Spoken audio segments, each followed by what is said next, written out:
नमस्कार दोस्तों, स्वागत है आपका एक बार फिर मेरे YouTube चैनल विराज स्टडी IQ में। दोस्तों, आज हम करेंगे फार्मासिस्ट सैंपल पेपर नंबर 6, जो कि हिंदी और अंग्रेजी दोनों भाषाओं में दिया गया है तथा आपके जितने भी आगामी एग्जाम है जो फार्मासिस्ट से संबंधित है, इन सभी के लिए ये महत्वपूर्ण रहने वाला है। तो दोस्तों, शुरू करते हैं पहले क्वेश्चन से।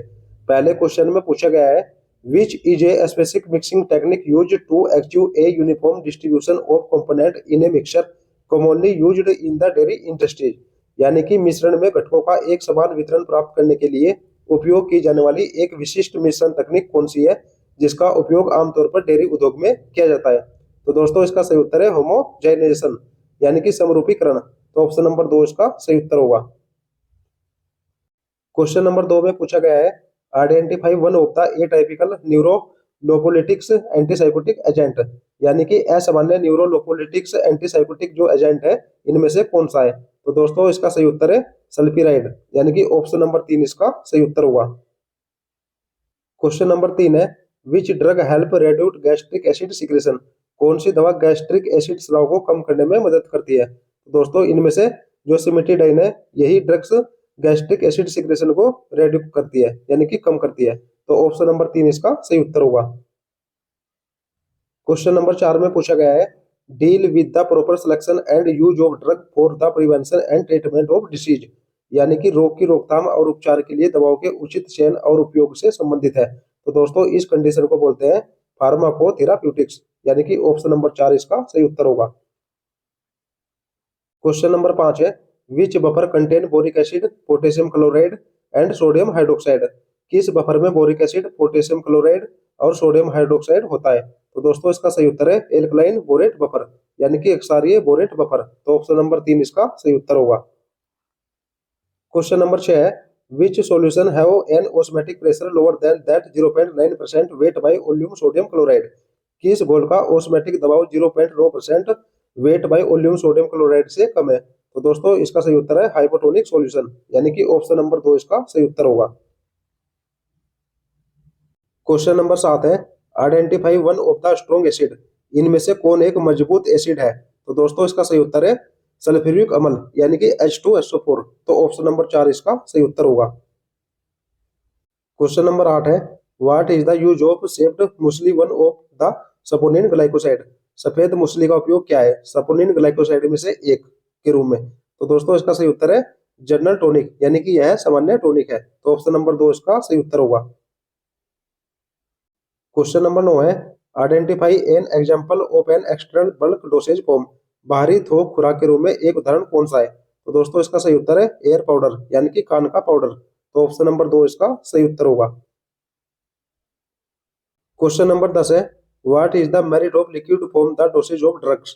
यानी कि दवाओं की खुराक के तरल रूप की क्या खूबी है। तो दोस्तों, इसका सही उत्तर है onset of action is quick compared to pills. यानी कि पिल्स की तुलना में इसका एक्शन बढ़िया होता है। तो ऑप्शन नंबर 4 इसका सही उत्तर होगा। क्वेश्चन नंबर 11 है, which of the following is an example of heteropolysaccharides. यानी कि निम्न में से कौन हेटेरोपॉलीसैकेराइड का उदाहरण है। तो दोस्तों, इसका सही उत्तर है हाइलोरोनिक एसिड, यानी कि ऑप्शन नंबर ए इसका सही उत्तर होगा। क्वेश्चन नंबर 12 है, protein synthesis occur in cellular structure that exist both in prokaryotic as well as eukaryotic called. Protein संश्लेषण सेलुलर संरचनाओं में होता है जो प्रोकैरियोटिक्स के साथ साथ यूकैरियोटिक्स दोनों में मौजूद होता है, जिसे कहा जाता है। तो दोस्तों, इस कंडीशन को बोलते हैं राइबोसोम। ठीक है, यही राइबोसोम में होता है। तो ऑप्शन नंबर 2 इसका सही उत्तर होगा। क्वेश्चन नंबर 13 है, which of the following antioxidant reduced halogens melt at 50 degree Celsius will decompose on being heated at 100 degree Celsius. निम्नलिखित में से कौन सा एंटीऑक्सीडेंट हैलोजन को कम करता है, 50 डिग्री सेल्सियस पर पिघलता है, जबकि 100 डिग्री सेल्सियस पर गर्म करने पर विघटित हो जाता है। तो दोस्तों, इसका सही उत्तर है सोडियम थायोसल्फेट। सोडियम थायोसल्फेट में ये सभी गुण मौजूद है। तो ऑप्शन नंबर 4 इसका सही उत्तर होगा। क्वेश्चन नंबर 14 है, the isolation purification and identification of active constitute are considered as. सक्रिय घटकों के पृथक्करण, शुद्धिकरण और पहचान को क्या माना जाता है। तो दोस्तों, इसका सही उत्तर है केमिकल इवोल्यूशन, यानी कि रासायनिक मूल्यांकन। तो ऑप्शन नंबर 3 इसका सही उत्तर होगा। क्वेश्चन नंबर 15 है, identify N example of secondary packing of pharmaceutical. Pharmaceutical की द्वितीयक पैकिंग का एक उदाहरण कौन सा है। तो दोस्तों द्वितीयक पैकिंग का एक उदाहरण है बॉक्स। ठीक है, ऑप्शन नंबर सी इसका सही उत्तर होगा। क्वेश्चन नंबर 16 है, which of the following disaccharides have 2 beta D glucose structure. निम्नलिखित में से कौन डाइसैकेराइड में 2 बीटा डी ग्लूकोज रचना होती है? तो दोस्तों इसका सही उत्तर है सेलोबायोज। ठीक है, ऑप्शन नंबर ए इसका सही उत्तर होगा। क्वेश्चन नंबर 17 है, which drugs are used oral to evaporate the bubbles और टू प्रोमोट बबल एलिमिनेशन, यानी कि डिफेकेशन। ठीक है, आंतों को खाली करने या आंत्र उन्मूलन सोच को बढ़ावा देने के लिए मौखिक रूप से कौन सी दवाओं का उपयोग किया जाता है? तो दोस्तों इनको बोलते हैं लैक्सेटिव एंड कैथार्टिक, यानी कि जुलाब और रेचक पदार्थ। तो ऑप्शन नंबर 3 इसका सही उत्तर होगा। क्वेश्चन नंबर 18 है, which of the following is used as an antidote for cyanide poisoning. निम्नलिखित में से किसका उपयोग साइनाइड विषाक्तता के लिए मारक के रूप में किया जाता है? तो दोस्तों इसका सही उत्तर है सोडियम नाइट्रेट। ऑप्शन नंबर 3 इसका सही उत्तर होगा। क्वेश्चन नंबर 19 है, the molecules of erythrose contain. Erythrose के अणुओं में क्या होता है? तो दोस्तों इसके अणुओं में होता है 4 कार्बन आइटम। ठीक है, ऑप्शन नंबर 4 इसका सही उत्तर होगा। क्वेश्चन नंबर 20 है, which of the following is the use of aluminium phosphate. Aluminium phosphate का उपयोग निम्नलिखित में से किसमें किया जाता है? तो दोस्तों इसका सही उत्तर है जीवाणु टॉक्साइड के लिए सौंपना। ठीक है, यानी कि एडजोर्बेंट फॉर बैक्टीरियल टॉक्सोइड। तो ऑप्शन नंबर 2 इसका सही उत्तर होगा। क्वेश्चन नंबर 21 है, what is the application of Silverson mixer homogenizer. यानी कि सिल्वर्सन मिक्सर होमोजेनाइजर का अनुप्रयोग क्या है? तो दोस्तों इसका सही उत्तर है production of ointment gel and suspension, यानी कि मरहम जेल और निलंबन के उत्पादन में। तो ऑप्शन नंबर 3 इसका सही उत्तर होगा। क्वेश्चन नंबर 22 है, which is commonly used anti epileptic drug that is also effective against different form of partial and generalised seizure, however it is not effective in absence seizure. यानी कि कौन सी सामान्य रूप से इस्तेमाल की जाने वाली एंटी इपिलेप्टिक दवाएं जो आंशिक और सामान्य तौर पर विभिन्न रूपों के खिलाफ प्रभावी है, हालांकि यह अनुपस्थिति दौरे में प्रभावी नहीं है? तो दोस्तों इसका सही उत्तर है फिराटोइन। तो ऑप्शन नंबर 3 इसका सही उत्तर होगा। क्वेश्चन नंबर 23 है, what is the use of आंवला one of the hydrolysable tannin. यानी कि आंवला का उपयोग क्या है हाइड्रोलाइजेबल टैनिन में से एक रूप में? ठीक है, तो दोस्तों इसका जो उपयोग होता है आंवले का वह होता है डायूरेटिक एंड लैक्सेटिव में, यानी कि ऑप्शन नंबर ए इसका सही उत्तर होगा। क्वेश्चन नंबर 24 है, in which classification system the drug are arrange according to the external character of the plant part और एनिमल पार्ट। यानी कि किस वर्गीकरण प्रणाली में दवाओं के पौधे के भागों या पशु भागों के बाहरी लक्षणों के अनुसार व्यवस्थित किया जा सकता है? तो दोस्तों इसका सही उत्तर है मॉर्फोलॉजिकल क्लासिफिकेशन, यानी कि रूपात्मक वर्गीकरण। तो ऑप्शन नंबर ए इसका सही उत्तर होगा। क्वेश्चन नंबर 25 है, the distribution of particle over A newly developed surface is. एक नव विकसित सतह पर कणों का वितरण क्या होता है? तो दोस्तों इसका सही उत्तर है डिफ्यूज मिक्सिंग, यानी कि विस्तृत मिश्रण। तो ऑप्शन नंबर 4 इसका सही उत्तर होगा। क्वेश्चन नंबर 26 है, which of the following component of alimentary tract is suitable for administration of most of the non ionized and ionized drugs. यानी कि पाचन तंत्र की निम्नलिखित में से कौन सा घटक अधिकांश गैर आयनीकृत और आयनीकृत दवाओं के प्रशासन के लिए उपयुक्त है? तो दोस्तों इसका सही उत्तर है इंटेस्टाइन, यानी कि आंत। तो ऑप्शन नंबर 2 इसका सही उत्तर होगा। क्वेश्चन नंबर 27 है, which drug is mainly used as a uterine tonic and oxytocic. यानी कि कौन सी दवा मुख्य रूप से गर्भाशय टॉनिक और ऑक्सीटोसिक के रूप में उपयोग की जाती है? तो दोस्तों इसका सही उत्तर है अशोक बार्क, यानी कि अशोक की छाल। तो ऑप्शन नंबर 3 इसका सही उत्तर होगा। क्वेश्चन नंबर 28 है, acetyl choline and atropine antagonism at muscarinic receptor is an example of. Muscarinic receptor पर एसिटाइल कोलिन और एट्रोपिन का विरोध किसका उदाहरण है? तो दोस्तों इसका सही उत्तर है कॉम्पिटिटिव एंटागोनिज्म, यानी कि प्रतिस्पर्धी विरोध। तो ऑप्शन नंबर 3 इसका सही उत्तर होगा। क्वेश्चन नंबर 29 है, one of the isothiocyanate glycoside black mustard is used as. यानी कि आइसोथियोसाइनेट ग्लाइकोसाइड में से एक काली सरसों का उपयोग किस रूप में किया जाता है? तो दोस्तों इसका सही उत्तर है काउंटर इरिटेंट, यानी कि जलन रोधी के रूप में। तो ऑप्शन नंबर 4 इसका सही उत्तर होगा। क्वेश्चन नंबर 30 है, identify the member of first generation cephalosporin. प्रथम पीढ़ी के सेफालोस्पुरिन के सदस्यों की पहचान करें। तो दोस्तों जो प्रथम पीढ़ी के सेफालोस्पुरिन होते हैं वो होता है सेफेलोक्सीन। ठीक है, ऑप्शन नंबर 4 इसका सही उत्तर होगा।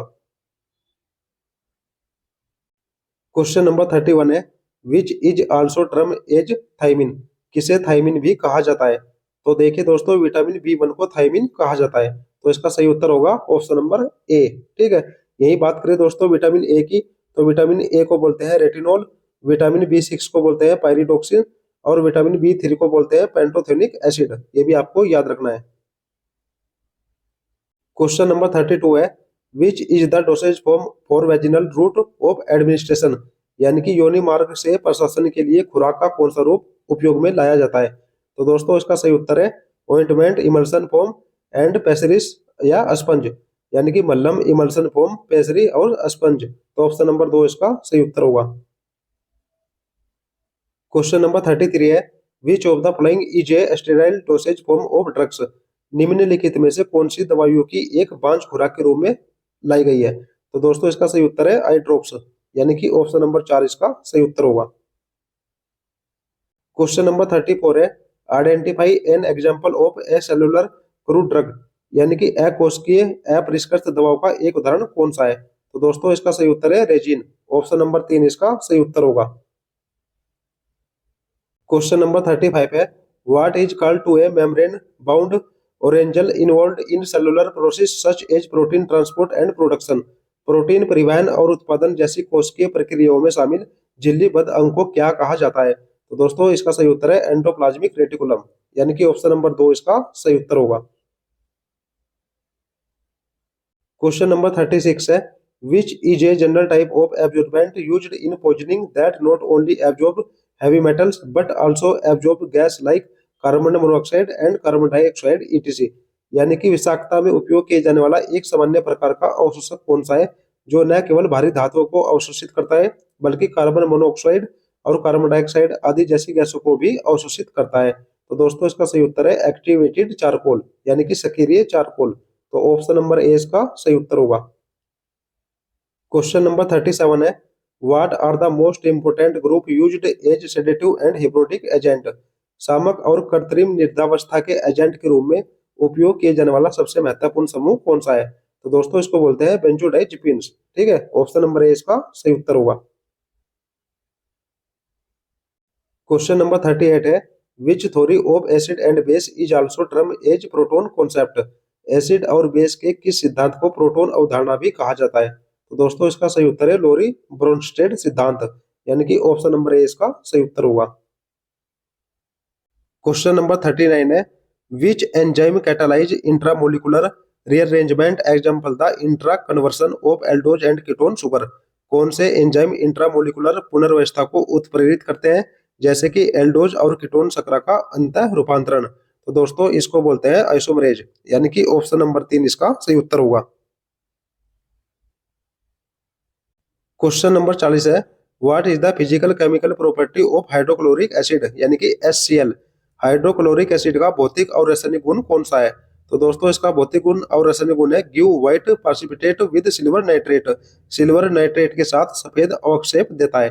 तो ऑप्शन नंबर 3 इसका सही उत्तर होगा। क्वेश्चन नंबर 41 है, figure out one of the respiratory stimulant, श्वसन उत्तेजक के रूप में एक पता लगाए। तो जो श्वसन उत्तेजक होता है वह होता है अमोनियम कार्बोनेट NF, यानी कि ऑप्शन नंबर ए इसका सही उत्तर होगा। क्वेश्चन नंबर 42 है, identify the active constituent of tannic acid, tannic acid के सक्रिय घटक की पहचान करें। तो दोस्तों टैनिक एसिड में होता है गैलिक एसिड एंड ग्लूकोज, यानी कि ऑप्शन नंबर 3 इसका सही उत्तर होगा। क्वेश्चन नंबर 43 में पूछा गया है, which type of acidifier mainly useful in case of achlorhydria और हाइपोक्लोर हाइड्रिया, यानी कि मुख्य रूप से एक्लोर हाइड्रिया या हाइपोक्लोर हाइड्रिया के मामले में किस प्रकार के एसिडिफायर का उपयोग किया जाता है? तो दोस्तों इसका सही उत्तर है गैस्ट्रिक एसिडिफायर, यानी कि ऑप्शन नंबर 3 इसका सही उत्तर होगा। क्वेश्चन नंबर 44 है, identify the active constituent of black mustard, काली सरसों के सक्रिय घटक की पहचान करें। तो दोस्तों काली सरसों में होता है सिनिग्रीन, यानी कि ऑप्शन नंबर 2 इसका सही उत्तर होगा। क्वेश्चन नंबर 45 है, which of the following vitamins occurs as white needle like crystal that is also stable in air and moderate heat, यानी कि निम्नलिखित में से कौन सा विटामिन सफेद सुई जैसे क्रिस्टल के रूप में होता है जो हवा और मध्यम गर्मी में भी स्थिर रहता है? तो दोस्तों इसका सही उत्तर है निकोटिनामाइड, यानी कि ऑप्शन नंबर 2 इसका सही उत्तर होगा। क्वेश्चन नंबर 46 है, आइडेंटिफाई द फिजिकल या chemical property of hypophosphorous acid. Hypophosphorous acid के भौतिक या रासायनिक गुण की पहचान करें। तो दोस्तों इसमें भौतिक और रासायनिक गुण होता है क्लियर येलोइश लिक्विड, यानी कि स्पष्ट पीला तरल पदार्थ देता है। तो ऑप्शन नंबर 2 इसका सही उत्तर होगा। क्वेश्चन नंबर 47 है, which of the following is an example of mast cell stabiliser. निम्न में से कौन सा मास्ट सेल स्टेबलाइजर का उदाहरण है? तो दोस्तों इसका सही उत्तर है क्रोमोलिन सोडियम, यानी कि ऑप्शन नंबर 3 इसका सही उत्तर होगा। क्वेश्चन नंबर 48 है, cephalins is an example of type of organic antioxidant. Cephalins जो होता है वह किस प्रकार के कार्बनिक एंटीऑक्सीडेंट का उदाहरण है? तो दोस्तों इसका सही उत्तर है एमिन्स टाइप का, ठीक है, एमाइन, यानी कि ऑप्शन नंबर ए इसका सही उत्तर होगा। क्वेश्चन नंबर 49 है, what is the biological source of bitter almond. यानी कि कड़वे बादाम का जैविक स्रोत क्या है? तो दोस्तों जो कड़वा बादाम होता है यानी कि बिटर आलमंड होता है उसका बायोलॉजिकल सोर्स होता है dried ripe seed of prunus amygdalus, यानी कि ऑप्शन नंबर 4 इसका सही उत्तर होगा। क्वेश्चन नंबर 50 दोस्तों सीरीज का लास्ट क्वेश्चन है, जिसमें पूछा गया है which type of package is used for product that required high degree of barrier protection. यानी कि किस प्रकार के पैकेज का उपयोग उस उत्पाद के लिए किया जाता है जिसके लिए उच्च स्तर की अवरोध सुरक्षा की आवश्यकता होती है? तो दोस्तों इसका सही उत्तर है सील्ड ट्यूब, यानी कि सीलबंद ट्यूब। तो ऑप्शन नंबर 4 इसका सही उत्तर होगा। तो दोस्तों ये थे टॉप 50 एमसीक्यू। वीडियो आपको कैसी लगी कमेंट में जरूर बताना। अच्छी लगी तो दोस्तों के पास शेयर करना और चैनल को सब्सक्राइब कर देना। जय हिंद दोस्तों।